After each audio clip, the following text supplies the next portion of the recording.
Once upon a time, there was a princess. Actually, a few princesses. You've probably heard their stories. The princesses who were locked away in towers or had evil step-parents. The ones who kissed frogs, tamed beasts, and were secretly mermaids.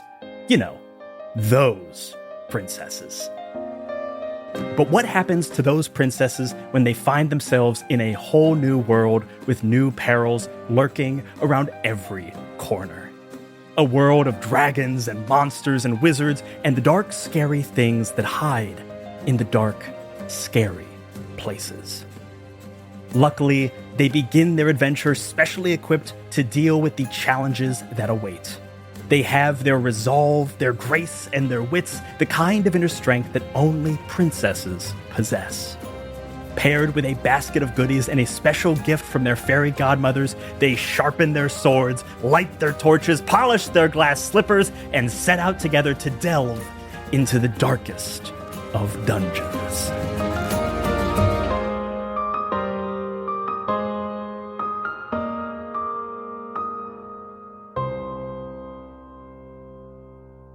Hello and welcome to another season of My First Dungeon, the tabletop role-playing podcast that helps game masters learn new games and make each one better than the last. And this season, we are getting gritty and pretty in our first foray into the OSR, or the Old School Renaissance, with Perils and Princesses. Woo! Woo! I am extremely excited about this game. My name is Brian Flaherty, and I will be your GM for this season. And joining me today are some voices you'll be very familiar with, as well as some new adventurers joining our show for the very first time. So let's start with the familiar faces. She is one quarter of Many-Sided Media. You know her as Summer Boggs from Slug Blaster, Azora from the Wild Sea, and Gertrude from Yazeba's Bed and Breakfast. It's Abby Hepworth. Hello. Hello. They are another quarter of the excellent MSM team. You know them as Rashane Blaster Slug from Slug Blaster, Savali from Paint the Town Red, Hayteen Kumari, and so many more. It's Shenuque Tissera. Uh-oh, I'm a princess. Hey! And introducing two brand new voices to My First Dungeon. We first met our next player when she blew us away at a Call of Cthulhu live show in Toronto. She is the community coordinator at Chaosium and the co-host of the Miskatonic University podcast. It's Bridgett Jeffries. Hi, guys, I'm a princess. This is the tone. This is the tone. We found the tone right away. It's great. Already, we made it. We aced it. And finally, our last player can be seen on Sagas of Sundry, Goblin Mode, and Seasons of Dimension 20, including Misfits and Magic and Mentopolis. I am very pleased to introduce Danielle Radford. Oi, mate, I'm also a princess. There we go. We did it. We did it. We did it. We are all coming landing, in guys. equally hot. Crew, gang, fellas, everybody, I'm so excited to play some princesses with y'all. How you feeling about playing some princesses? Woo! Very Good. excited. Stoked. Hyper This is gonna be psyched. great. Super duper psyched. Yeah. Princesses are just, I loved Pretty and Gritty. Pretty and gritty. Pretty and gritty. The designer also described the system as a dicey but not a mathy system, which I Yep. really, really liked. We're going to be rolling some dice, but we don't got to worry about too much math. This is going to be our first dive into the OSR, the Old School Renaissance, a style of game that we haven't really tried before on this show, but I'm very excited to just get started with. Amazing. So today we're going to be doing our session 0. We're going to be going through our safety tools. We're going to be talking about the tone that we want to hit. We're going to be talking about the kind of story that we want to tell. We're specifically going to be playing through Sweet Revenge, which is one of the first campaign settings for Perils and Princesses, written by Destiny Howell. And then we're going to be building our princesses and then finding ways to congeal them together into a crew, into a party, so that we can begin this adventure. And I think it's going to be a lot of fun. So to start us off, this is a question I haven't actually asked on this show before, but I think it's a fun place to start. Is there anything that you are hoping to get out of the story that we're going to be telling? Is there anything that you are excited to explore with this game and with this story? Because this is ultimately a story we're going to be building together. So let's start with what we hope from it and then build out from there. Such a big question. Huge question to is. start. I should have started with something easier. But you know what? Let's dive in the deep end. We'll dive in. I can jump in if that's Yeah, okay. please. Is that all right, Table? Yes, Yeah. please. So thankfully, production and our GM sent us the interview that you had with the creator. So I was able to listen through that and kind of get some ideas on the setting in the world before I started like thumbing through the book. Yeah. And there was something either Brian or the creator said that this game really embodies really well, which is a sense of clever problem solving, or how you can push your Ooh. characters in like these really fun, clever ways to come up with like solutions to anything from like having badgers dig underneath, or summoning badgers with like your song voice to dig underneath walls, or like summoning birds to distract somebody, or like doing a lullaby to get a dragon to sleep. I'm excited to kind of separate myself from my standard horror engagement, and I'm most looking forward to telling a story where I can get whimsical and clever and creative at the same time and just see what we come up with. Like it's like Candyland, and I'm just really excited to see what pieces we put together to try to tell the story. So I'm looking for whimsical and clever. Whimsical and clever. I think Yeah. we're going to hit that with this game. I think we'll get I there. think so. I was gonna say I'm super down, for funny, tricky problem solving. Feels like right up my alley. That's great. Yeah. Just like looking at the book and all of the different mechanics for different weapons. I've got my eye on like 2 that I already know that I want one really bad. And yeah, whimsical is definitely a big name for it. I think in a lot of fantasy, a lot of it still can feel very grounded. And so I'm excited to play in something where there is no ground. It just feels like we get to do as much, we get to be kind of as Bugs Bunny, as my God, cartoon, yes. As big and break physicky, in a way that makes sense with the story, because the dice will tell the tale as we want. And that is very exciting. I love it. Play Where There Is No Ground is a really great title for the episode. Yeah. I love that. That's a great quote. Shenuque or Abby, anything you'd like to add to this? Getting to be very Bugs Bunny. Yeah. I feel like all Yeah. of that are the things that I want from this, and to as well of like just playing whatever princess means to you, of like Ooh. if it's Yeah. a title, if it embodies a certain thing or whatever. Just like princess can mean a bunch of different things, Right. which I think is fun. Yeah, that's another thing that's really exciting about the system, is that there are Disney princesses, if you're going that route, that aren't princesses at all. There's, Xena is a warrior princess. So there's all kind of manner of prince or lord or lady that you could decide to be in this. And that's very exciting to get to. And I want to see how everyone else's like interpretation of that. Yeah. Mhm. Yeah. Yeah. Yeah. Jazz to ask the question of what is a princess? It's going to be a fun little thing to explore in this. It's funny.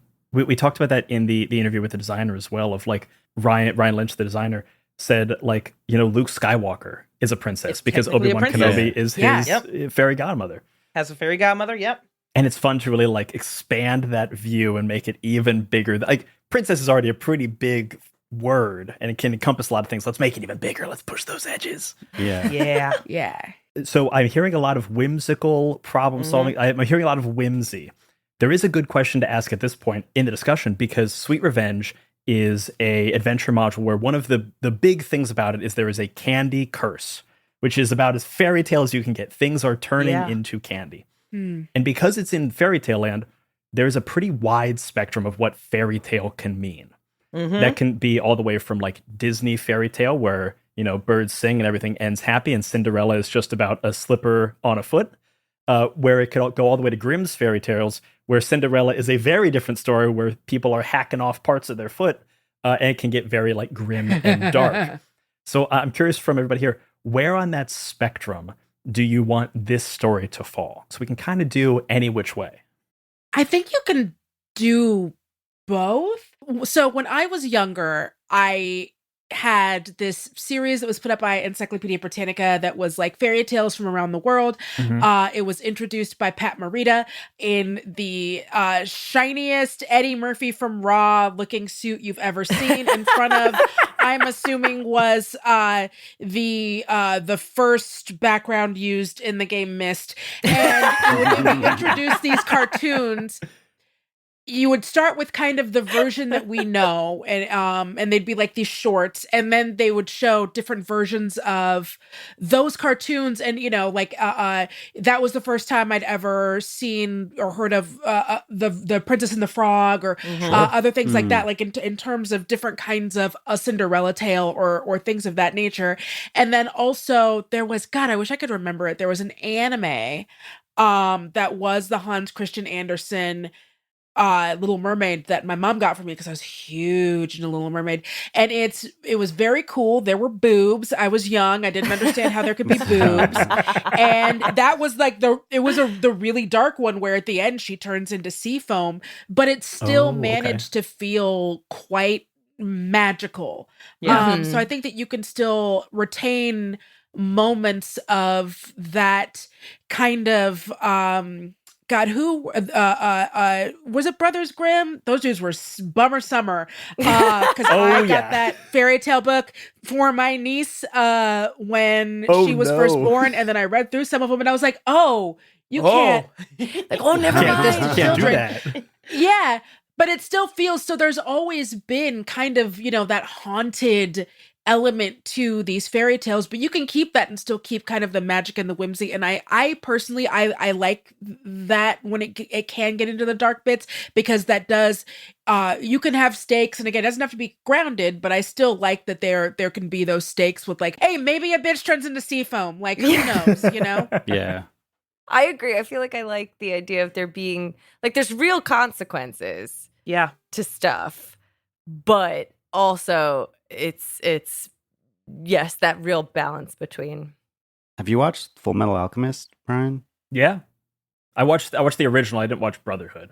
Oh, okay. Well, there's an episode where it's really sad, but it's like it seems all fine and dandy, and then is it the Chimera episode? Oh, yeah, it's the Chimera episode. No, yeah, I know. That I don't know what this is. It's it's fucking Abby, you dark. are not allowed to watch it. Okay, yeah. You specifically are not allowed to watch it. Okay. It will ruin our night for weeks. It's one of the saddest things. Oh, no.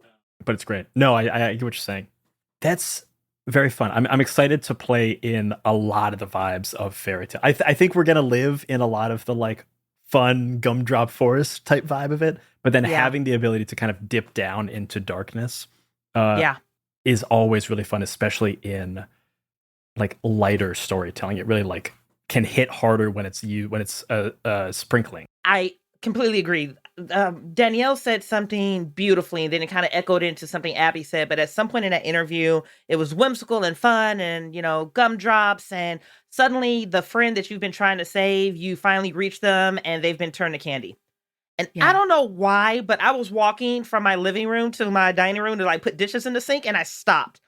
And it's like, those are the emotional beats that I love most in horror. It's not the body horror. It's not the suspense. It's those consequences. It's that accountability. It's that buy-in. It's that emotional hurt that sings hardest, loudest, and like most viscerally for me in horror. And just our best friend that we were trying to save, we turned the corner and they're standing by the tree. She's turned into a gummy bear.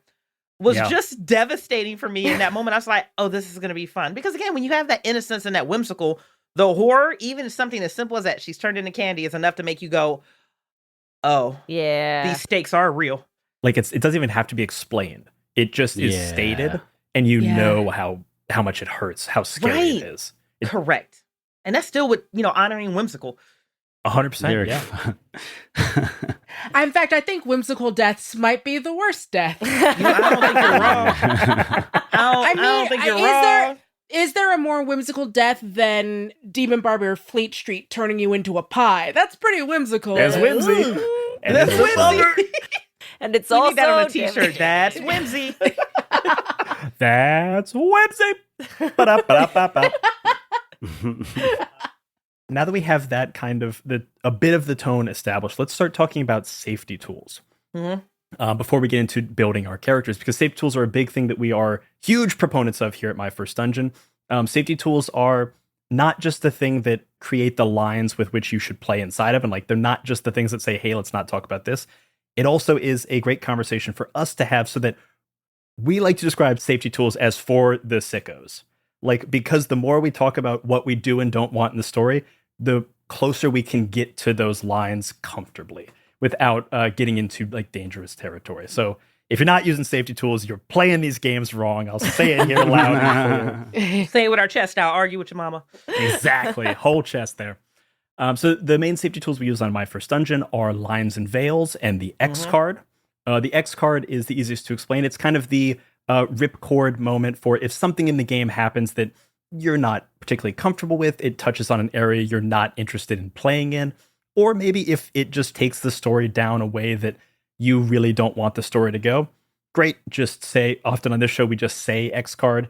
We're working digitally. You can type an X in the chat. We have our producer, Elliot, monitoring that as well as me.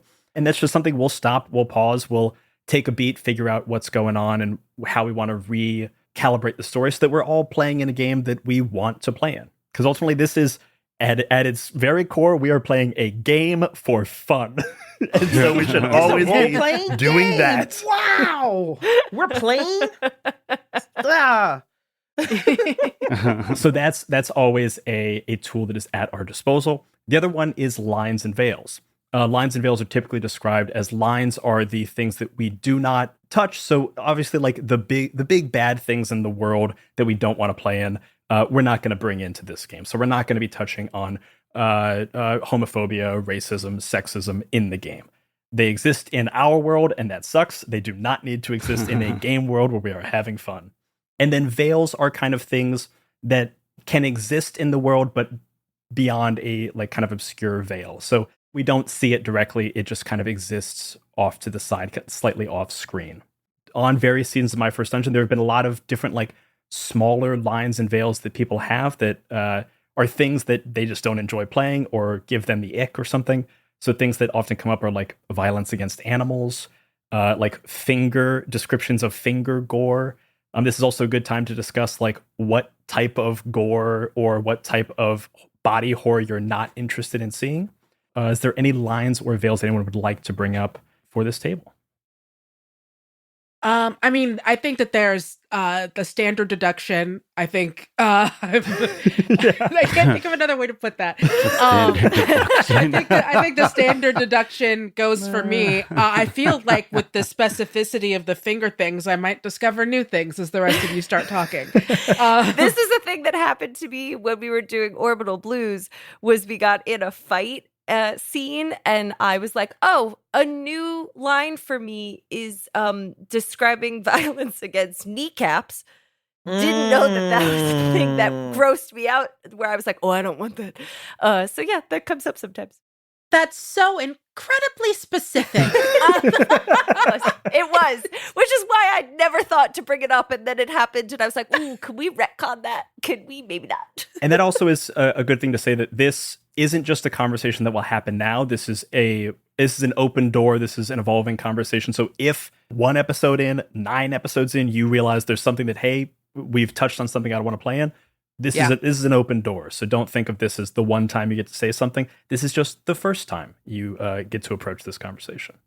Abby, I know you had, because it might come up in this, like violence against animals is something that you're not particularly interested in. I don't love it. There's shades of it that I think, especially because like animals play a big role in this, that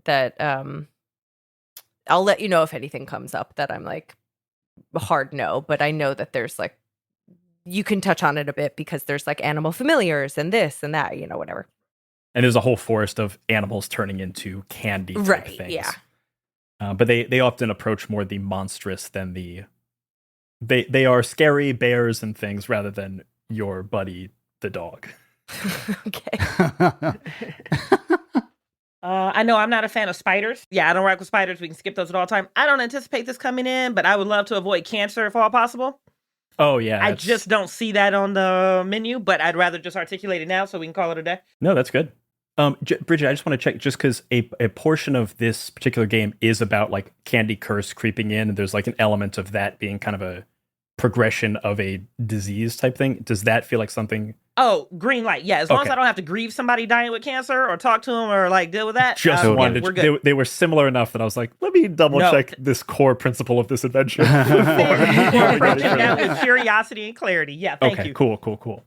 I think like grotesque eye violence is a thing that's a good one. I was on the fence with that one. So not if okay. that's, super like it's if that's cool. Got it. Cool. Yeah. Yep. yeah. And then kind of a question for me in terms of like body horror, there is, things are going to be turning into candy. That can be very whimsical, as in I'm slowly becoming a cupcake. That could also be very grotesque, as in like my, I don't know, teeth are becoming Tic Tacs, and every time I bite something, they shatter. Or so, I don't know. Like it can get ickier. Who puts Tic Tacs in cupcakes? That's What the true horror. fuck? It wasn't They weren't the same guy. Okay. That's now on my. That's now online. That's now online. No, Tic Tac cupcakes. Tic I Tacs are out. understand. Tic Tacs are out. I'm so sorry. I'll That's so check good. myself. That is because it's candy that even the grotesque is somewhat just kind of funny. All right, Abby's throwing the gauntlet. If anybody has issues with that, Yeah, I think for me, a lot of it, there isn't anything I can think of again, except for kind of the huge that is throwing up big red flags for me. Like, I think I'm more likely to throw up a yellow than I am to throw up like an X. So if it's something and I see it kind of creeping towards something, just like a yellow, meaning just like, hey, like this is happening and it's cool, but we don't need to like. we don't need to dwell in it. We can move past maybe. it. Yeah. We can move past this moment in Or time. or just like Yeah, like hurry it along, black Brad. screen or yeah. I 100% get that. So again, this is an evolving conversation. So if anyone Mhm. has more lines or veils that come up, or just anything you want to talk about on or off mic, I'm always available. Elliot, our producer, is always available. So just let me know, because ultimately, this is all about having fun. Fun. Now is the time. It's finally come. We've gotten past safety tools. We've gotten past introductions. It is time to make some princesses! Nice. I'm a Princess, princess. princess, Always princess. wanted to be a princess. And now you can. As we're going to be talking about some rule stuff as well for anyone who hasn't listened to our interview with the designer. But if you haven't, you should go listen to our interview with Ryan Lynch. It's going to give you a big rundown on all the rules, and he's just going to give a lot of great tips on how to run this game if you're thinking of running it yourself. Yeah. But let's dive into character creation. So one of the first things that we have, every princess has a fairy godmother. Because we have 4 people, I was thinking of making a singular fairy godmother that we would all like share, Ooh. unless anyone has like really big ideas for their fairy godmother. I'm happy to pivot on that. We all have our separate relationships to her, right? Like no. My thought is all separate relationships. I would just, for practicality purposes, I'd love to consolidate that into one person, since we are doing a slightly shortened season. Fantastic. Yeah, I think that you can mix Piddlix this like fairy godmother as much as you want to. You know what I mean? What was that word? Say again. No, I've Piddlix. never heard this It's- before. We can learn something new, honey. It's a Superman villain who's an imp from the 5th dimension, and And it's Mix Piddlix? he mixed Piddlix, and so he's kind of like he causes mischief, but sometimes he can be like whatever he wants to be. So if you decide, like in the way that they've got like the same relationship, I feel like, what is it, Unitarians who believe that God comes to you like however you need them to, but it's all the same God. I'm getting really in the weeds, but just that thing of I love this. like godmother can be like whatever, I don't know, almost like you could also make her like appear to, or them appear to like Got us it, however yes. we need them to, and things like that as well, while still maintaining like the same character. Yeah. Yeah. What is a fairy godmother? One of Brian? these days, I will learn how to talk without sounding like those dudes from Star Trek who only talk in reference. It's No, I not love going to it. be today. But This why? is nothing to fix. When you master a dialect, you just keep it. You just Yeah. keep going. Yeah. You don't need another one. Fairy godmothers in this game are your patrons, your spiritual guides, your guardians, and they're also the source of your gifts. So I think I think we'll find our fairy godmother as we build our characters. So kind of keep it in the back of your mind of what this fairy godmother looks like just a little bit as we go through. Can we all give her one attribute? Oh, I like that. Let's do her last. Okay. All right. Everyone, as we're going through, think of one attribute for the fairy godmother. Okay. Oh, this is going to be fun. Okay, I'm excited about that. I love random tables, and using my players as random tables is great. It's a win. Yep. So in Perils and Princesses, your gift is kind of the same thing as your class or your paragon in other games. This is the main attribute, the main thing that your princess is going to be doing. The 8 options are the Wild Heart, the Enchanting Voice, Sprightly Agility, Elemental Connection, Kitchen Magic, Healing Touch, Powerful Friendship, and Sage Intellect. I'd love to go around and hear if anyone has any strong preferences. And Danielle and Bridgett, since you guys are new to the show, I'd love to give you guys first pick, if you'd like. Oh, that's sweet. Bridgett, would you like to go? Yeah, gorgeous. I'm going to be that problem child just straight out of the gate for everybody. So, Perfect. Sorry. I wanted to roll randomly just to see what picks up and then just to kind of like showcase maybe something that, I don't know, the dice choose versus the players. Please. But I also don't want to duplicate gifts. So even though I was given first choice, can I go at the very last and I just roll a D whatever for whatever's left? That has Absolutely. Chaos. And this is, I'm very excited about this because especially OSR games and this game in particular are very interested in randomness and random tables. And so I'm excited to play a little bit with that as a GM. And also I'm excited to see it at like hardcore on the player side as well. Yeah. Yeah, thank you for that table. I appreciate it. Yeah, so if you guys choose, I'll roll a D whatever for whatever options are left, and we'll rock out from there. Hell yeah. Danielle, then. I have ideas of what to do with Enchanting Voice. Ooh. Okay. Ooh, I like it. Is that are you locking it in? If no one else wants that one, that's one that but I've got some ideas for a bunch of them, but that's the one that I think I have like the most kind of all of my very squishy ideas. This is the least squishy. I love it. Okay. No, yeah, take it. That was the one I wanted the least. So. Perfect. Nice. That worked out. It is amazing how in role-playing games, so often I'll look at all the choices for classes and I'll be like, oh, there's one obvious choice that everyone's going to pick. And then I get to the table and I'm the only one that wanted that choice. Yeah. Yeah.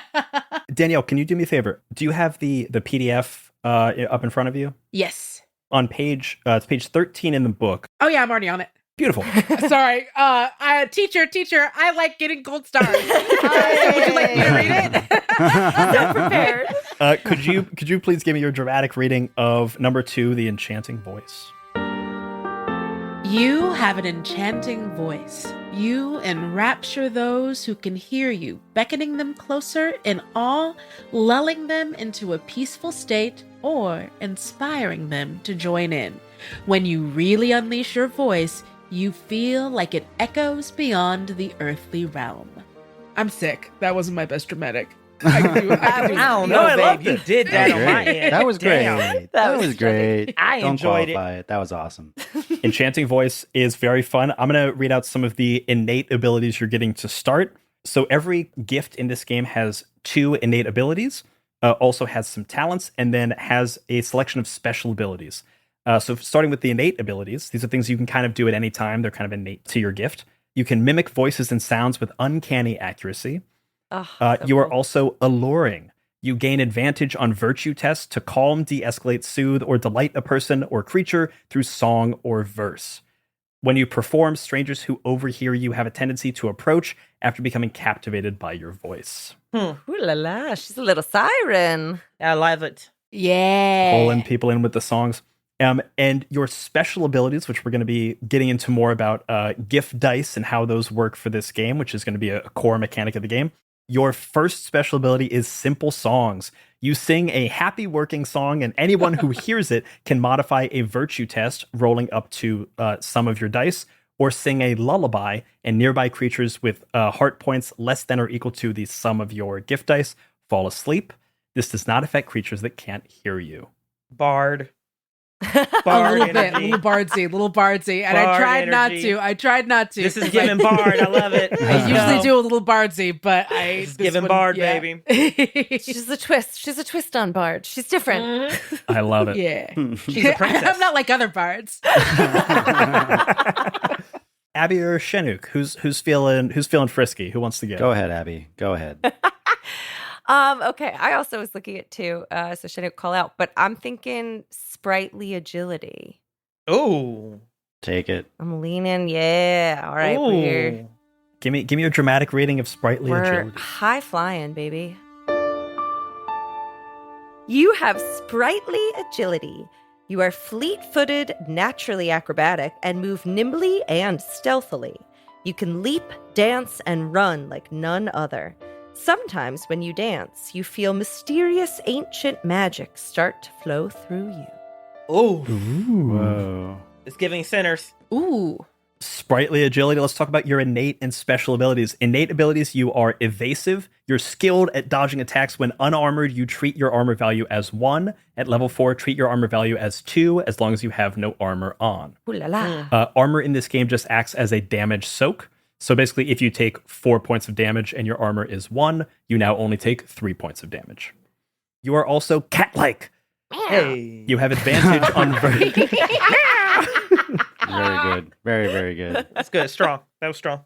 You have advantage on virtue tests that involve acrobatics, climbing, or stealth. You can leap twice as far as most people. I got them legs. Got them things. Maybe I'm Got part them frog, part legs. cat. We'll find Hey. out. You could. Your special ability for your first level is nimble. You can modify a virtue test by the sum of your gift dice to escape a restraint or trap, or to attempt combat antics like shoving, grappling, tripping, or acrobatics. You know I love antics. Combat antics in this game are kind of your way as players to throw some extra creativity and stank on it to hopefully try to get advantage out of me. Negotiating. I do love stank. Love a little stank. There's not a lot of mechanics in this game that will get you advantages or bonuses. That's all going to be coming from your creativity as players and the way that you use your crazy antics to try to prove to me that you deserve advantage. And I will be very happy to give it to you all the same. Shenuque, what are you looking at for your princess? Man, I was hoping someone would take one of the two that I wanted. So then you only, so then it solidified have your to choose. choice? Yeah. Exactly. I wanted to do either healing touch or powerful friendship. Oh. Maybe we should let Bridgett roll. And if Bridgett gets one of the two, then you get the other one. I don't know. I don't think we should let Shenuque off the hook for getting everything they wanted. Go ahead and make them suffer. Oh no, I love have it. all the choices. Come on. Come on. Bridgett, Come on. Bridgett, if you'd like to roll, you're more than welcome to skip Shenuque and see if you take one of the ones that he was. Yeah, assigned no, to. I'll be happy to do so. If the dice go, haha, no, you're still going to have to choose between the two, I'm just going to say that's like a good omen for the campaign. Exactly. Seems All fair. right, guys. So there are 8 choices and 2 have been selected. So I'm hitting a D6 at this point, right? Yeah, that sounds good. Okay, that feels authentic to me. I hit a 1, so it looks like I'm going with Wild Heart. Damn it. Sorry, babe. Still got to choose. Sorry, man. You got to make the choice. Bridgett, let's stay on you. Can you give me your dramatic rating of Wild Heart? You have a wild heart. Because of your animalistic nature, you can call upon woodland creatures and summon them to your aid. Sometimes you wonder if, deep down, you're more animal than human. That's Dang. going spicy fast. Hell yeah. Let's talk about your innate and special abilities. Your innate abilities, you are a whisperer. You can speak with animals and intuit their feelings. You are also a natural climber. You have advantage on any virtue tests involving climbing or tricky terrain. I love it.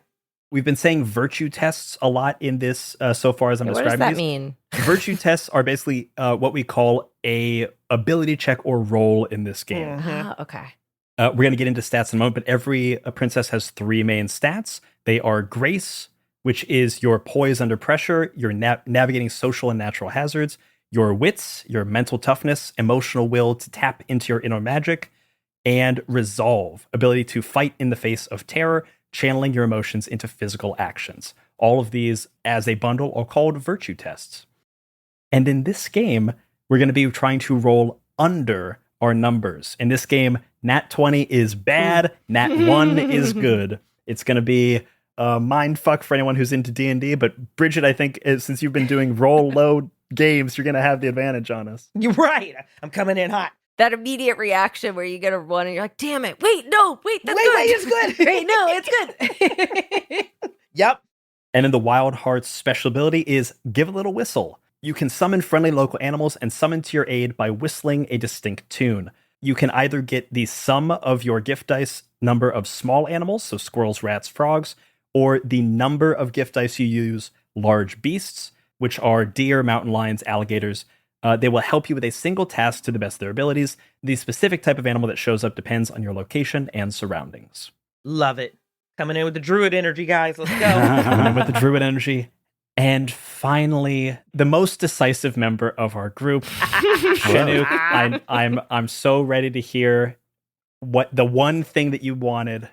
That one thing is Healing touch. healing touch. Let's Shenuque, go. can you give me your dramatic reading of healing touch? You have a healing touch.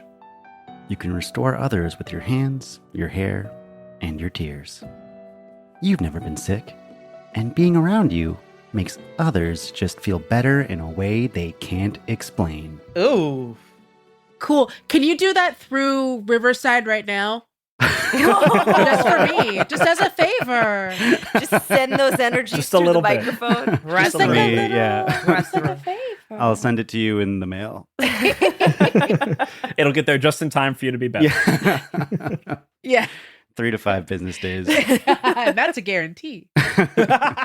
Let's talk about some innate and special abilities for healing touch. Your innate abilities are lifeblood. You are immune to illness, infection, and poison.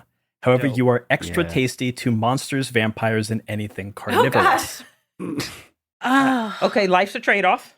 So this is going to be a little bit interesting because, especially in Sweet Revenge, a big part of this is the candy curse. I don't know if that's illness, infection, or poison, but I think it is. I'll definitely let you fiddle with I'll definitely let you roll some Ooh. advantage on this type of thing Ah. in this for sure. Clever, Ooh. Shenuque. Nice. I'm going to write that down so I don't forget. Right.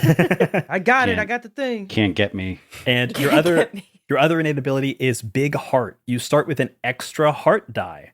You can also spend your heart die to heal your friends when you stop for a picnic. Picnic in this game is the term for a short rest. Oh, Which is very cute. Aw. so cute. I love everything so much. Yes. Yeah. While we're talking about heart dice, I should go to explain the two cool things about heart dice. So heart dice are things that you will gain every level. You're going to start the game with 1. We're going to be going 1 through 4 in this campaign. With each level, you'll gain an additional heart dice.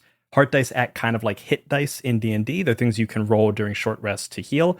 But more importantly and more interestingly, they are dice you can roll to help influence another player's failed roll.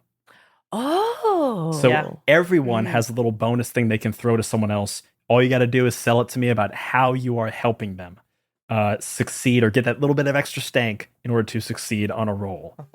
Cool. They really should have just put in an extra stank. Just call it extra stank. Just call Yeah, it call extra Lynch stank. up and say, hey, on version Call. 2. We add all the know what stank. it was. Call it extra stank. Add the stank mechanic. The stank mechanic. Really love heart dice. The design of this game specifically called out how fun heart dice are during play. Yeah. So I'm going to be kind of teasing it to you guys of like, hey, do you want to use that very limited resource you have to help your buddy and see if they can succeed?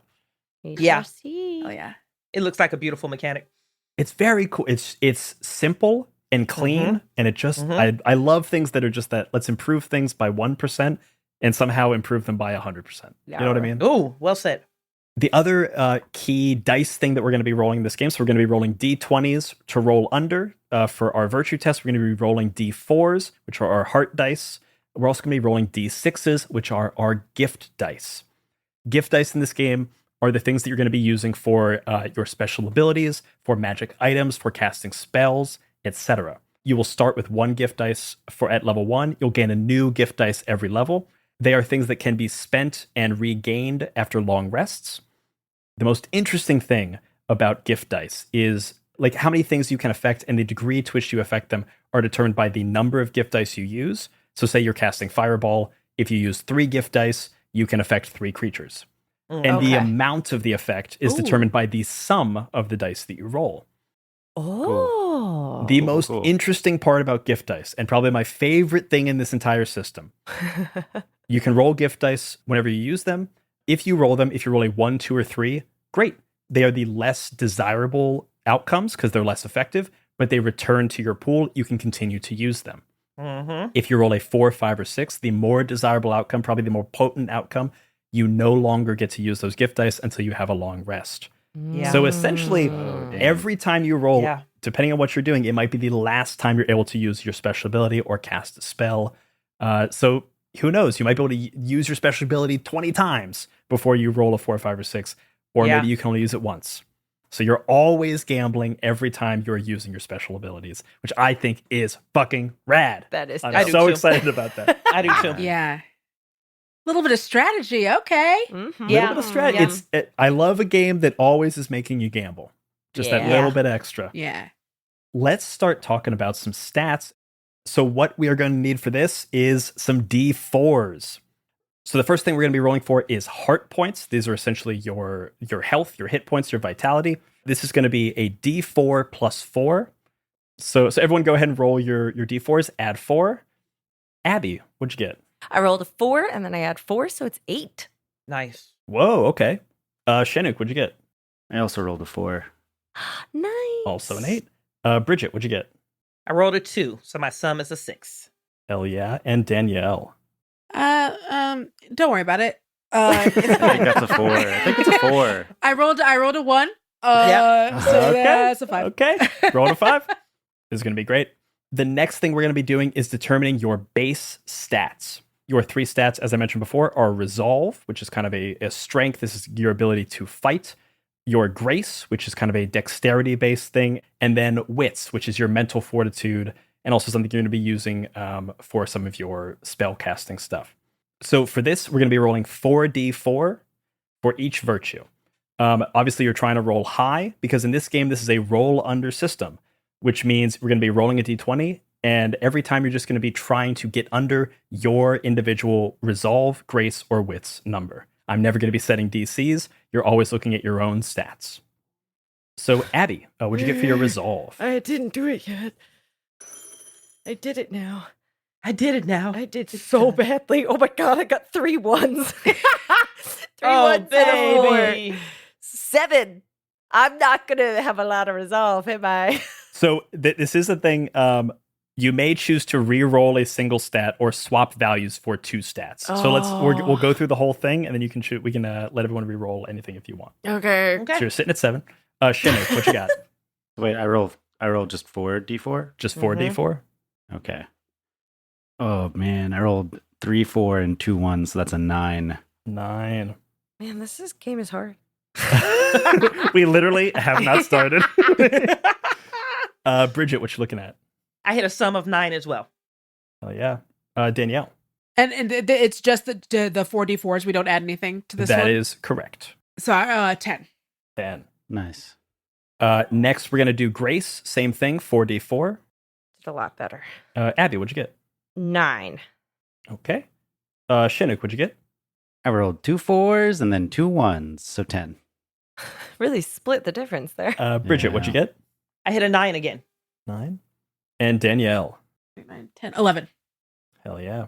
We are rolling, just to give everyone a point of reference, we are rolling 4 d4s. The average of a d4 is 2.5, rolling 4 of them, so an average roll on this is 10. Okay. Okay. Last one is wits. Abby, tell me what you got. 12. Ooh, a big one. Shenuque. 8. Bridgett. I hit another 9 across the board. 9. Wow. Perfect 9s across the board. Perfect 9. My favorite joke in any animated film is in the extremely Goofy movie. And it's Goofy gets things blasted on the back of a skateboard, and he ends up doing a routine at the College X Games.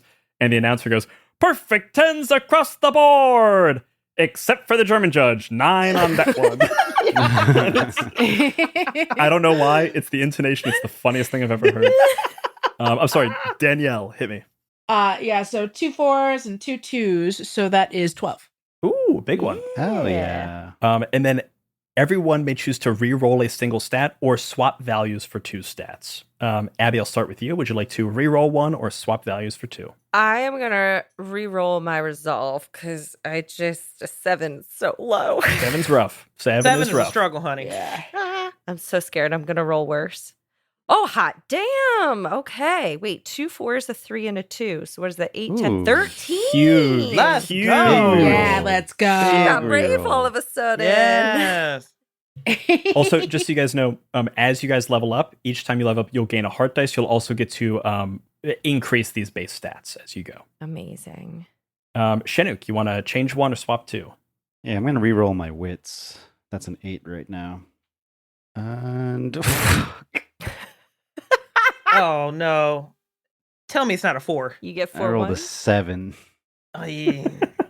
I'm deciding Shut up. how Don't laugh at how me. mean should I be. This is the OSR season, so I think I should be mean. You should be mean. I'm gonna be mean. I'm gonna Which be mean. stat was that? Wits. Bridgett, would you like to reroll one? Swap 2. Swap either of your 9s. I know, anywhere? just the 9 for the 9 for the 9 for the 9 for the 9 for the 9. No, I re-rolled my resolve and I got a 12. Ooh, Okay, hell yeah. Nice. Yeah, much better. And Danielle, swap, reroll, or nothing. I'm good because I feel like you're gonna make me keep it if it sucks, and I'm above the average. Honestly, so 10, I'm 11, gonna play 12 the is average. it's looking pretty. That's pretty Yeah, sick. It's pretty yeah. dope. That yeah, makes you're up for looking the strong, 5 honey. health. It makes up for the 5 health. Yeah. Oh, that's true. Yeah. So okay, yeah, you're good. You're balanced. Excellent. My dearest listener, have I got a secret for you? Bridgerton is an improvised comedy podcast inspired by the stories of Jane Austen that tells the tale of a wealthy family's secrets, scandals, and shenanigans. Lady Bridgerton has unwed daughters, nosy neighbors, awful country cousins, and now a body to hide. Will the Bridgertons be able to keep their secrets off the pages of Lady Bigwither's gossip sheet? Or will her pen skewer their good name forever? Oh, Bits, what a predicament. Featuring the voices of Katie Maravich, Iffy Waddiway, Carolyn Page, Alex Songsha, Brian Flaherty, and Cassie Wilson, plus a dance card filled with guest comedians of the very finest quality. But for us to help the seeds of rumor ripen into the juicy plum of scandal, we'll need your help. Bridgerton is heading to Kickstarter on June 13th. Go to Bridgerton.com to pre-save the campaign and help us bring this story to life. Ta-ta for now.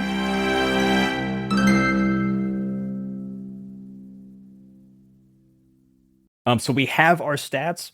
So there is, as we're kind of like building characters now, we're going to kind of get into the meat of a character, who your character is, what they're like, or what they look like, their personality. There is in this book a personality table. Bridgett, I don't know if you want to go all the way in roll tables. All the way in, honey. We're random all the way. yeah. We are going to highlight the system on what happens when you do random character generations. Yep, Then, let's go. then Bridgett, if you'll do me a Amazing. favor, Yes, sir. if I'm gonna, so there's kind of a like sentence structure in this. If you roll me 1d6, and then I'll kind of read the first section, and then the second d6, I'll read the second section, third. So I'll kind of like describe to you the results that you get. Okay, guys, rolling 3d6. At first glance, people may notice I rolled a 3, deeply kind, enchanting eyes. Oh. Okay. Aw. Those close to me think I'm, on a d6 is a 1, strong-willed and courageous. Nice. Yeah, we Okay. Secretly, deep down, I, with a 3, am terribly superstitious. Ooh. Oh, I love superstition as a That's character good, right? trait. Yeah. Yeah. And then there's Yeah. a d20 Okay. table as well. What really motivates me? Oh, guys, this got interesting very quickly. Getting revenge. Whoa. Hell yes. yes. All right. Hell That yes. got Hell delicious yes. really fast. So just to make sure I have it clarified, at first glance, people notice my deeply kind, enchanting eyes. People close to me think I'm strong-willed and courageous. Secretly, deep down, I am terribly superstitious. And what really motivates me is getting revenge. That rocks. We got an angry princess, guys. Heck That yeah. Love it, love it. rocks. Does anyone else want to roll on a personality table, or do you want to go through kind of like describe your first inklings of who your character is? I'm happy to roll if. Only if you want. Yeah, you tell me. Yeah. No, yeah. That makes my life easier. All right, Shenuque, roll 3d6, and same as Bridgett. Read through what you get. Cool.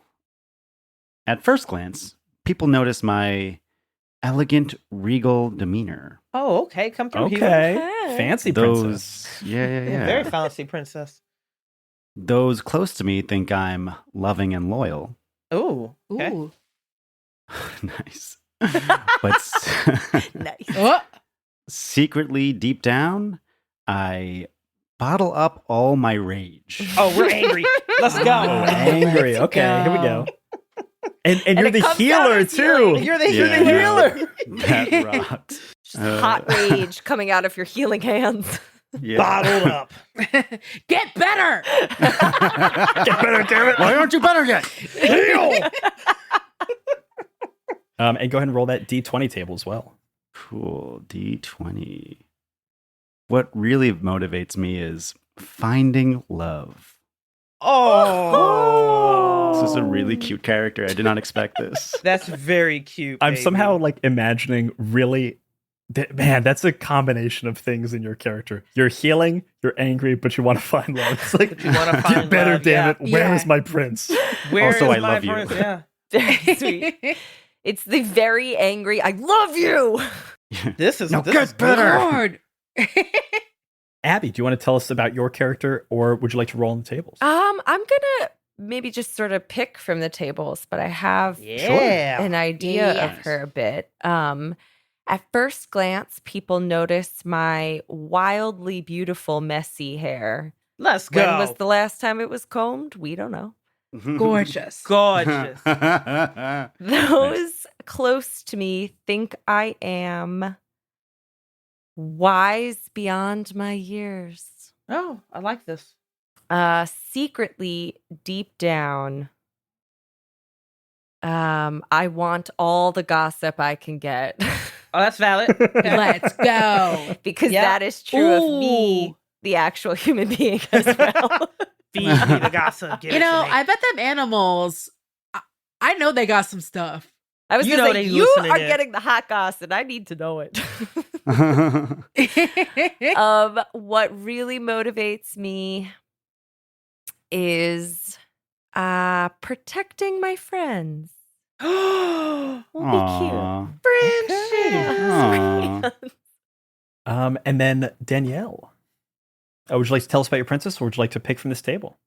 I think I'm gonna pick from the table, but I'm not gonna roll. I'm gonna go with. At first glance, people notice my endearing, mischievous smile. I think I pronounced mischievous correctly. Yeah. Please don't at me. Thank you. That's a hard Mhm. one. I learned that. I learned what that word was before I learned how to say it. So I said mischievous for a while. I did that in history class. I was reading aloud in high school, and I read the word. I'd always seen this word, and I never said it from reading aloud. And I said the compromise of 1812 instead of the compromise of Yeah. 1812. And Yeah.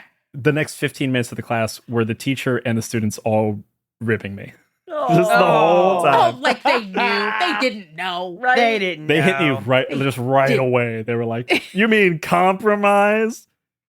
It was a nightmare. I'm sorry, Danielle. Please. No. I have trauma. We'll share later after Right. off mic. Those close to me think that I am. I'll say. Well, I've got a good wit stat, so I'll say brilliant and quick-witted Nice. Excellent. Oh, because I've that's got a good. good wit stat. And then secretly deep down, do we have anybody who is loving indulging in vices yet? No. No. Then I will love indulging in vices. Nice. Hell yeah. And then what really motivates me is, ooh, that's hard. Yeah, that one's got a lot of good ones. Yeah, they've got a lot of good ones. Ooh, gaining respect. Let's do that, because that could be a fun one with the vices. Yeah, do you like definitely. It's a that? little column A, column B kind of a thing at odds with each other. Yeah. Love that. So one of the other things that we have in this game are your talents. Talents are things, you have a certain number of them associated with your gift. So for instance, healing touch talents are healing, sewing, animal husbandry, and herbalism. Talents are things that like you are often able to do if you spend time doing them. It's kind of like getting you closer to advantage if you have a talent in it. There is a talent table here, so you're all going to get to either roll on this or choose one. Actually, I want everyone to roll on this because on every option there are two things you can pick. And this will be an additional talent your character has. Abby, I'm going to go ahead and start with you. I got 3. Foraging or fiber arts. What do we think fiber arts are? Is it making clothes? And you ain't about to get me embarrassed on a recording. I'm going to go to Google. Yeah. Fiber optics? Maybe you work for Verizon. Fiber optics. I'm really good at Wi-Fi. I can always figure out what the Wi-Fi password is. Okay, fiber art is an art that uses fibers, yarns, and fabric to create visually compelling pieces. And also bread, because you got to get your daily fiber. I got to get your daily fiber. There we go. Yep. I am actually going to go with foraging, though, because the other idea that I had for a princess was going to be a little bit of a forager. And so now I get both, best of both worlds. The dice wanted me to have a little bit of both. The dice were here for you, baby. They were here. Shenuque, what you got? I rolled a 19, which is astronomy or horseback riding. That's cute. They go hand in hand.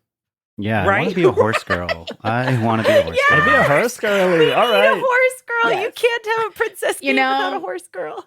Thank you for giving us something I didn't know we needed. Bridgett, what you got for us? I hit a 5, and my options are theater or herbalism, and I just have to go with herbalism. Hell yeah. And Danielle, what you got? I'm rolling now, so it'll be a surprise to all of us. Ooh, history or healing. Ooh.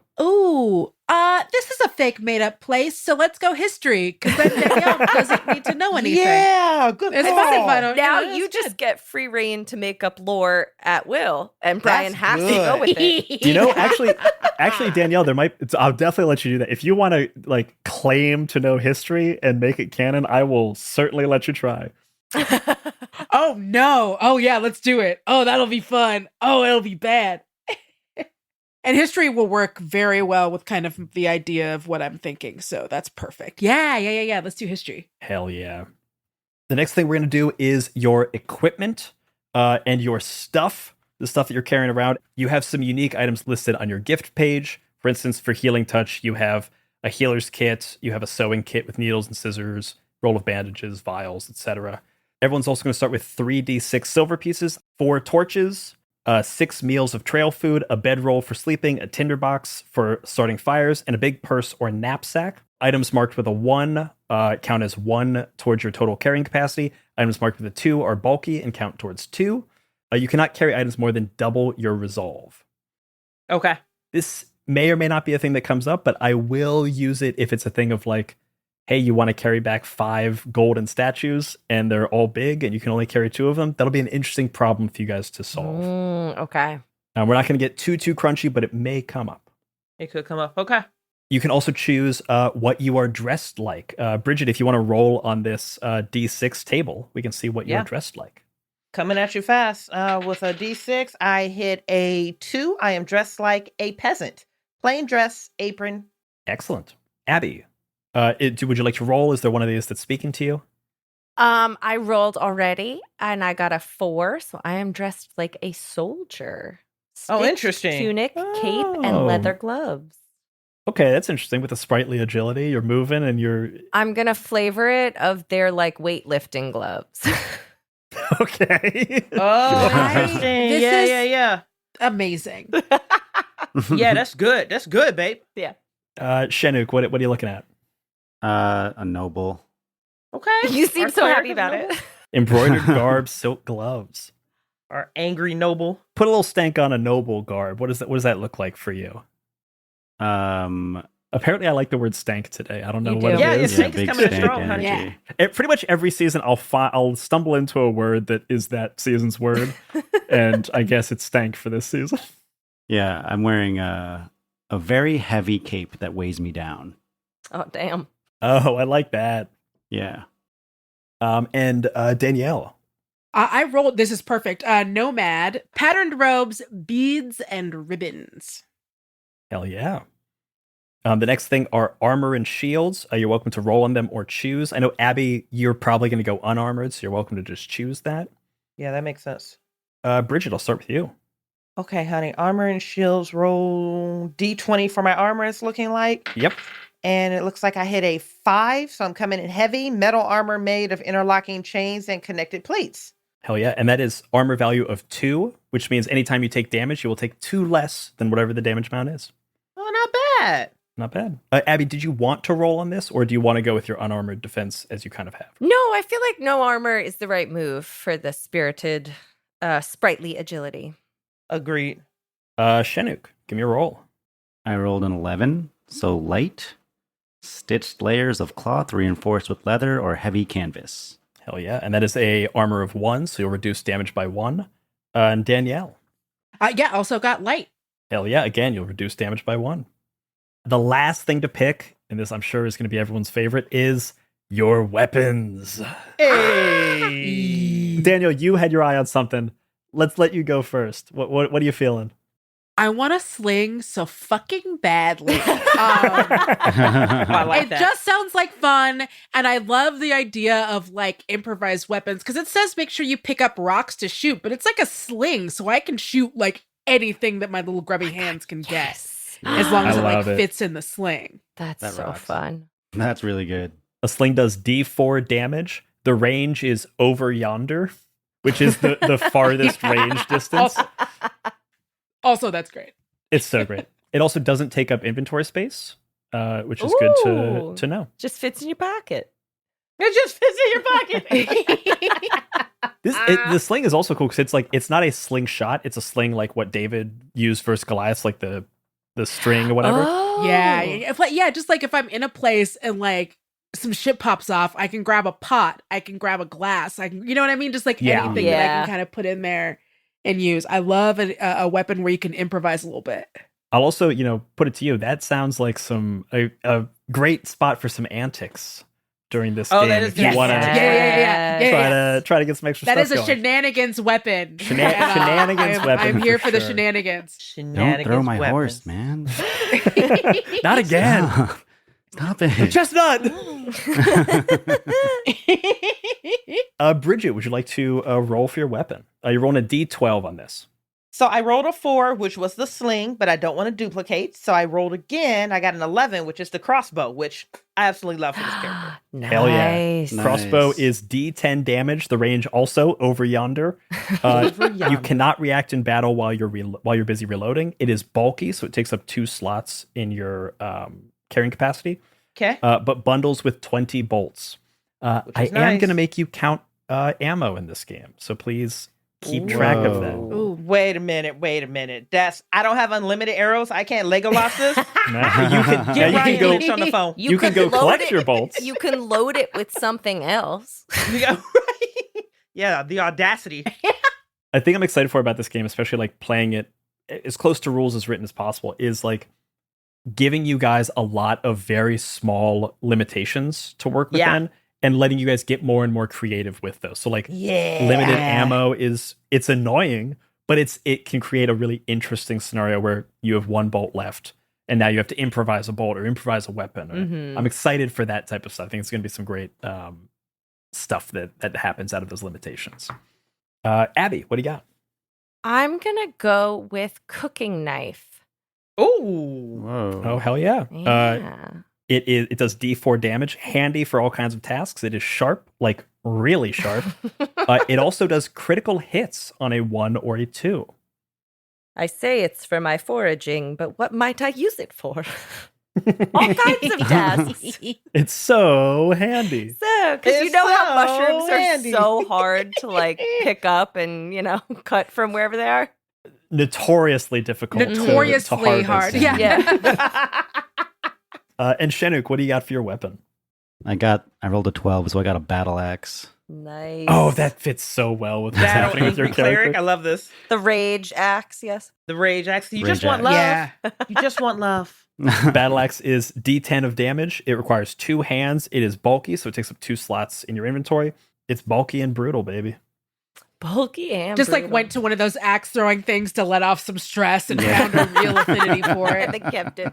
Man, Yeah. I went to one of those that was like clearly a pop-up one when I was at Gen Con, and there's no way that they were licensed for what they were doing. Oh It my was God. the most, I got out of there so quick. I was so fucking scared. That is all of the stuff for your guys' characters, save one thing, and it is, for me, always the most difficult thing for a character, and that is, Same. what is your character's name? Oh. And also damn. your character's pronouns as well. Does anyone want to jump in with a name? I have one. Hit us. What do you got? Maid Adelaide of Midnight Meadows, she, her. I love alliteration. Nice. That was very good. Maid Adelaide of Midnight Meadows. Oh, that's excellent. And Danielle, we talked about this at the start of the episode. Can you tell me one fact or trait about your fairy godmother? Ooh, yeah. And are we doing this from the table that's at the beginning?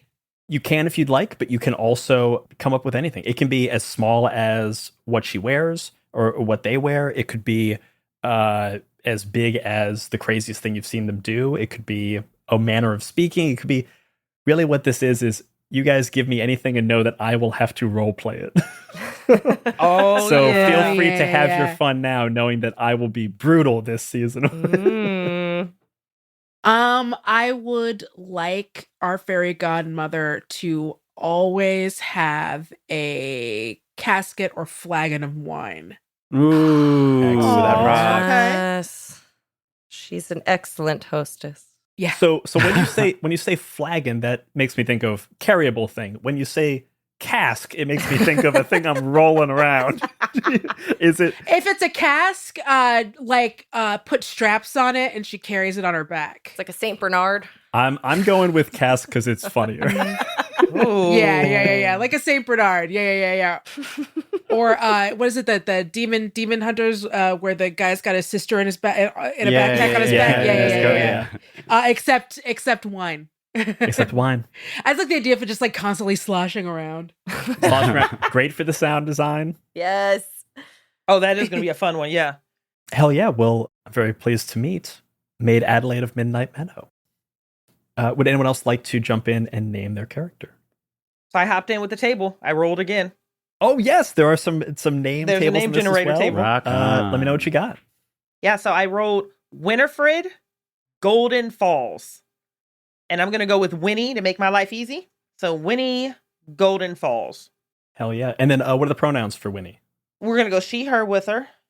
And for the fairy godmother, I was just thinking about the conversation that we had earlier about, pain, suffering, trauma, or how to make it whimsical. I think I want to do something. Table, feel free to redirect me if you don't like it. But I like the idea that our fairy godmother mists out. She turns into mist if her emotions are swinging, or if she feels betrayed, or if she feels hurt. Some type of heightened emotion, you can always, she can't conceal it. She turns into Nice. mist. So if she's disappointed in you and she's talking to you, she might mist out. Or if she's grieving, That's she very might good. mist out. Like you can Yeah. still see her, she's still present, but something happens with like strong emotional impact. If she's really proud of you, you might be able to see it because she missed out. That slaps. I really like Okay, that. then we'll rock out with that then. I like that a That's very lot. Cool. Man, this godmother's already so kooky and weird. I love it. Was very good to meet Winifred Winnie Golden Falls. Winnie. Abby Shenuque. My character is Anula of Equine Hollow. Whoa. Will you spell Yeah. her name or their name? Yeah. It's Anula. And what are Anula's pronouns? They, them. Okay. Of Equine Hollow. That's Horse fun. girl through and through. Horse girl. Yeah. Yeah. And then the attribute of the fairy godmother is that she always has a cigarette. Bruh. She's a naughty little angel. Yeah. All right, gorgeous. How's it going here? Careful, we got it. I can't get too excited. I missed out of here. You know what I mean? Oh my God. I used to be a princess. I used to be a princess too, and now I'm just out here giving gifts. Nah. You want some wine? I gotta empty the cask by Tuesday. I got another delivery. Hell yeah. And Abby. Maureen Oh, Maureen. of Glittering Thicket. Also she, her. And what is your trait of the godmother? My trait for the godmother. I'm going to twist one of the things on the table a little bit also to give Maureen a little connection to the fairy godmother. On the table, number 6 is a mystical crone, the keeper of profound secrets. And I think we're going to twist it a little bit, just that the fairy godmother always has the best gossip. You have to trade her something for it. Oh, that's good. Oh. It love could that. be more gossip. It could be a physical item. It could be a promise or a favor, but she's more than willing to divulge so long as you pay the price. Mercenary about it. I love it. Good. Love that. Yeah. Leading into the fairy. I do kind of feel like history is gossip. There History you go. is gossip. History Can is be. absolutely gossip. History History is gossip. gossip. Yes. Man, Us. that's the title of a book right there. That's History how is you just get the gossip. kids to History take is history just classes. It's the gossip that takes. Yeah. That's so It's the good. gossip that takes. I'm excited to fully meet these characters. Maid Adelaide of Midnight Meadow, Winifred, Winnie, Golden Falls, Anila of Equine Hollow, and Maureen of Glittering Thickets. I'm going to save the full introductions of these characters for session 1. I think we have a nice idea of who they are, but I don't want to go too... I don't want to get the full description. I want to feel that in the moment. Okay. Okay. The last thing we're going to do is just a little bit of party cohesion, character cohesion questions. I'm going to ask some questions between characters and of characters to kind of give you guys some links between this party, so we kind of know. So you guys have some threads to pull onto of how you know each other, what you know about each other, and how you feel about each other. I'm specifically actually pulling these cohesion questions from another one of my favorite games, Kids on Bikes, which has a great Hey. character and party cohesion section in the back. And I'm going to go ahead and start with Abby. Oh my God, me? I'm going to ask everyone a positive and a negative question. Okay. Okay. So starting with the positive question, Abby, who is your best friend in the group? Oh, I think it's got to be Adelaide because I want to hear the history gossip. The history gossip, of course. You know the history of places I haven't been, so even if it's like ancient, it's still hot goss when you haven't heard it yet. Oh. Love that. And then, Abby, who did you have a rivalry with as a child? Or it could be a current rivalry if you don't want it to be from childhood. I do like it being a more recent rivalry that's fine. still perhaps a little fresh. I'm gonna say Winnie. I like that. I was hoping you were going to choose me. I just didn't want to say it and like influence your decision. I was hoping for it. There we go. Do you have a specific like what is that? How does that rivalry? What are you rivalrous about, or is it just kind of like this Rivalrous. this is the princess that is my rival? I mean, I think at its core, it's that I'm jealous of your connection to like animals and nature. And felt like I was really good at that with my agility stuff, and then was like, what the hell? Like you this just comes so naturally to you. So it may also just be a little bit of a one-way rivalry. Do you want a duel? Or do you want a Do one-way? you want to do Do you want a duel? We'll figure it out. I feel like you can tell. You could either lean into it or be like, oh, Yeah. Maureen. get Do you over it. want to do a sick duel? Do you want to catch these hands? Hey! And then actually, sorry, Abby, going back to your best friend in the group, Adelaide. Mm-hmm. I guess what makes her your best friend? And also, Adelaide, is Maureen your best friend? Oh, the Oh. harshest question. Whoa. Oh. Rude? I know Ouch. it's getting real. It's getting real. I will say that Maureen is both my best friend and my biggest rival. Fair. Okay. I would say, even if it's a one-sided rivalry. Yeah. And Abby, how does that best friendship? Do you guys have a ritual that you do? Is there a handshake? Do you have a nickname? Is there any single thing that you can point to that is like a summary of that friendship? I feel like we have a tradition at this point of at the end of the day, we sit down with like a cup of tea and spill our secrets of the day. Oh yeah. Of like, it's our little ritual where we sort of like hide off in a corner and do it, even if it's mundane things, but it's just like a cute check-in. Yeah, it's just like venting. It's not talking shit if you're venting. Exactly. Yeah. It's healthy. Yeah. I also like there's an element of like, Maureen, you're doing gossip, and Adelaide, you're putting it into historical context. You know what I I mean? like that. Oh, I like that. Let's go to Anila. Okay, before I ask the question, Anila, pick any other character here. Winnie. Why do you feel forever indebted to Winnie? Oh. Damn. I feel forever indebted to Winnie because she introduced me to horses. That's good. Oh, God. Because also you're the that's so wild heart. good. Oh, okay. Yeah. Oh my God. Yeah. Introduce them to horses is strong, baby. That's good storytelling. That's strong. That's strong. That's just good storytelling. I'm deciding if I should ask you if you have a horse. Should I grant you a horse at the start of the game? Is that dangerous? You are a horse girl. It's your whole thing. What's the name of your horse? There we go. That's how you tell stories. Yep. What's the name of my horse? The name of my horse is Tater Tot. Oh. Tater tot. Taters. This horse is plot proof. I just want everybody to know right now. Horse is plot proof. Figure it out. The horse is plot proof. We can TPK, but that horse is going to make it. Mm-hmm. Shenuque, can you choose another character and I'll ask you your negative question? Oh. I'll pick Maureen. Ooh. Maureen. I'm gonna just go with the rougher ones. Let's make it a little messy. You hurt this character years ago. Why can't you apologize? Damn. Well, Yo. I was right. That's why. That's why I was right. Sam. I'm apologizing for being right. Yeah, why the hell would I apologize? That's All ridiculous. that bottled up anger. That's good, baby. Yeah, this is so dumb. Grow up. Not grow up.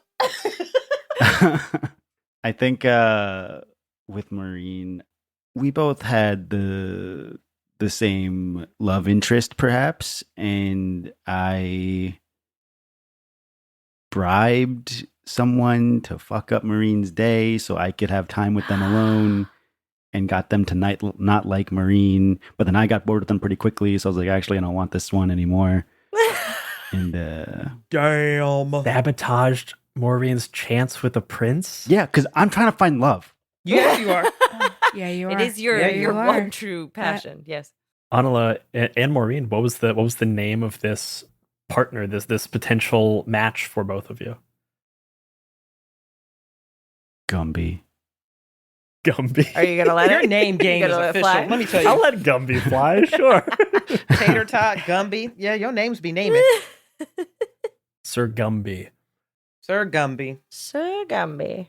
And Bridgett, Yes. why don't you choose another character for me?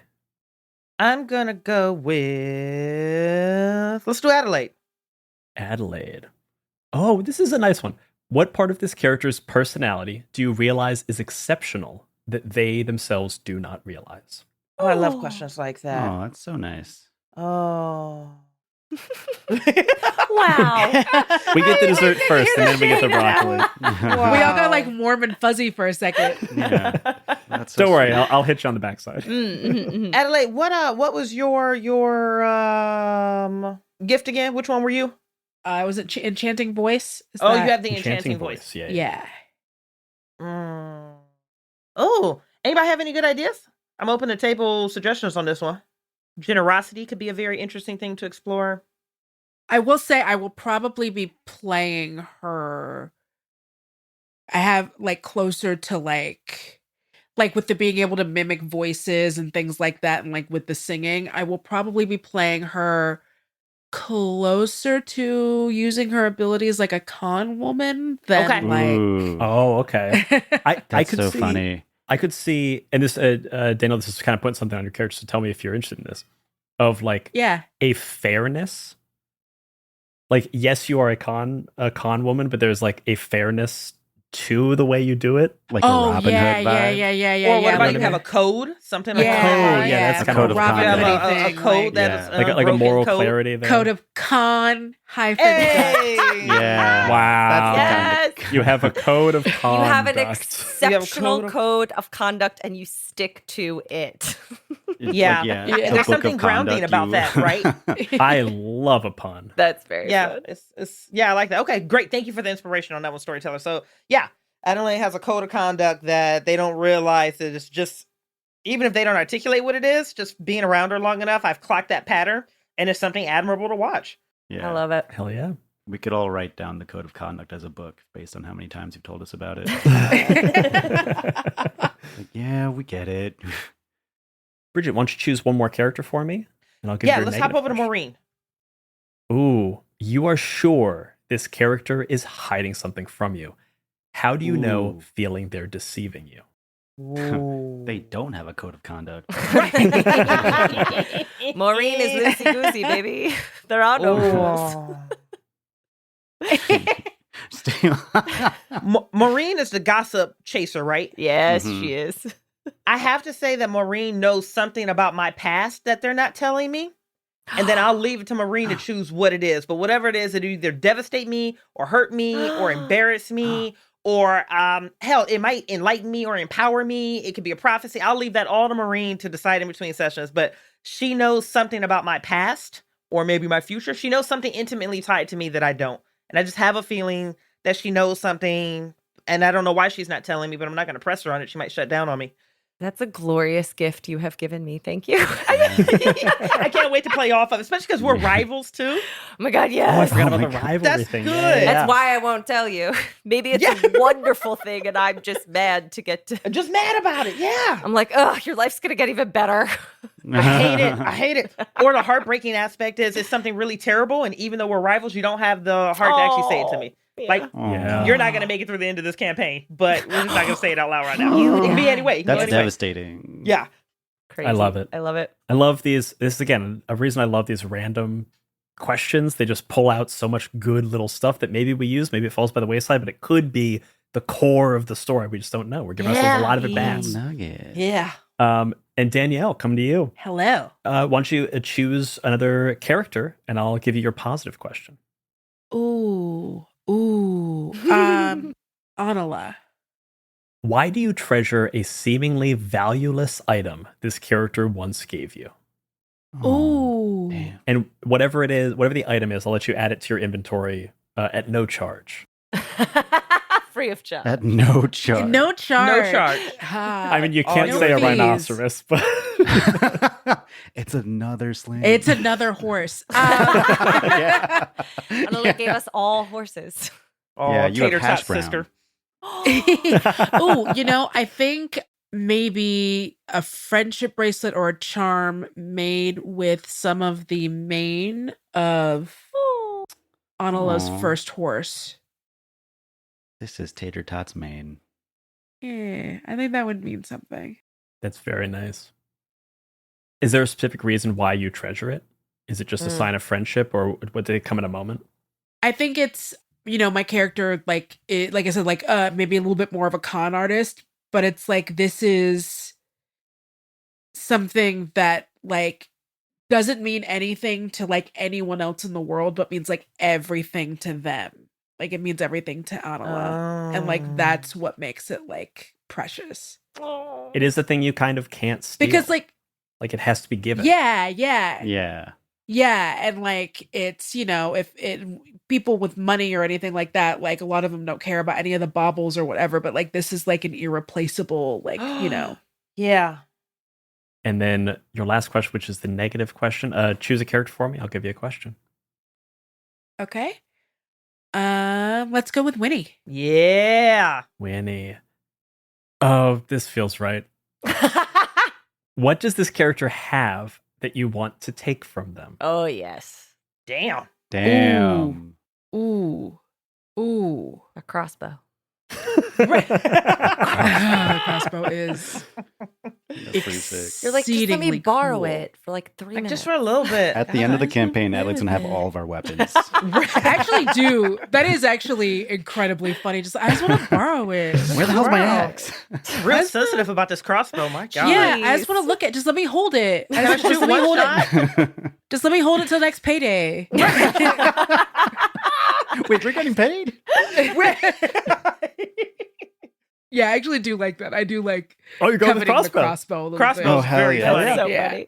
Just That's a good bit. A weapon I cannot carry, nor do I know how to use. doesn't matter. You still want it. I really like it, the idea of you've been using a sling and you're basically asking someone to give you like a 12 gauge shotgun with all the kickback that comes Yeah. with that. Yeah. You're like, Yeah. listen, trust me, you can't handle this. But it just looks so cool. I just But it's want so it. cool. This looks like you won't know. You won't know until I try it. Right. Let me hold it. Just let me hold it for like a week. Oh. Just for like a second or 2 or 12 or 1 day or God. 16. Like, can I have it? Or forever. Can I just have it? It's mine All I now. want for This- Christmas This is is a yours. This is crossbow. mine. This is mine. And not any other crossbow. Like only that It's crossbow. that one. Yeah. Like Yeah. nobody else's crossbow. Right. Well, Winnie's tried to explain Gross. it to you that it's like it's off a line. This is a replica. Like you don't need this one. I'll buy you your own. You go buy one. No, It's exactly I the don't want my own. I want same. yours. You have the gold pieces. I want yours, and then I want you to not have one. That's the real thing. It's really it's like I wasn't done playing with it. Right. Yeah, I wasn't done playing with it. Like, I don't want to share. And no, you can't just like give that to me and then go buy another one. Yeah. That No. You cheapens it. can't have one. Yeah, I want it and I don't want you to have one. Yeah. That's good. That's petty. That's real I love sibling it. stuff. I like That's that. deliciously petty. We have a pretty dynamic and interesting group of princesses here Yeah. that I am very excited to meet next week during our session 1. Wait, Brian, can I ask one question really quick? Yeah, please. How do we all know each other? Are we like all just like friends? Are we like cousins? We were raised in the same house under the same fairy godmother. How does that look? Yeah. So I will say some things for this adventure. You all have the same fairy godmother, which is certainly something that links you. For the sake of this adventure, I'm going to tell you some truths of the world. That the Deer Hollow is a small town in the middle of the haunted or enchanted Tanglewood Forest. I think you all have been to Deer Hollow. This might even be a place where like you guys hung out almost at like summer camp or like a princess retreat. Cool. Not a princess The retreat. princess retreat. I think you all also correspond via post from your various kingdoms or villages or towns where you live in, depending on whether you act as a princess in the capital P sense, lording over a land, or if you are a princess yet to take your full mantle, kind of princess before you get the glass slipper. But I think you all know each other. You have fond memories together in this town, Deer Hollow. You all correspond to each other via the princess post. And the courier that you all know is a woman named Constance or Connie West. So Connie's like Postmaster General or like Connie Yeah. is Postmaster General specifically for like royalty and princess. This is like secured courier mail. Ooh. Oh, okay. Royal delivery. It's also worth noting that you guys have not heard from Connie in some time. She was recently sent to deliver a message to Celine, another princess in Deer Hollow, and has not been heard from in some time. And that is likely where we will begin our story. Celine Dion. Diane. Before we get out of here, I want to get one hell yeah from everybody. What is a thing you absolutely want to see in the game that you are super excited about that I want to make sure we throw into this game and put on our highest priority of things that we want to do? Abby, I'd love to start with you. Could you start somewhere else? Shenuque, I'd love to start with you. Normally I'd say no, but that's wife privileges. Okay? Right. All right. That's cute. I would love some kind of like horse chase scene type thing. That's strong. Horse chase, love it. We've got a horse Yeah. now. We have to We do use have it. a horse. And it's Yeah, plot proof. Feel free to be as specific as you want with this, because ultimately, like, there will be. If you tell me you want to kick someone off a high tower, great. We're gonna put some weird things in front of you to allow you to maybe try to do that. This is Sparta moment. Got it. Heard. Yeah. Heck yeah. Bridgett, what do you got? These characters are extremely interesting to me. So I think one of my hell yeah wishes that I would want is backstory on these characters. Yeah. Hell I would yeah. love to explore either through reverse visions or discussing it or even role playing it out. But I would love to see some of the backstory on some of these characters. Love that. Danielle, what's a hell yeah from you? I mean, I want to cry, but that's a given. I'm just going to, because I'm a big old crybaby, and it's just gonna happen.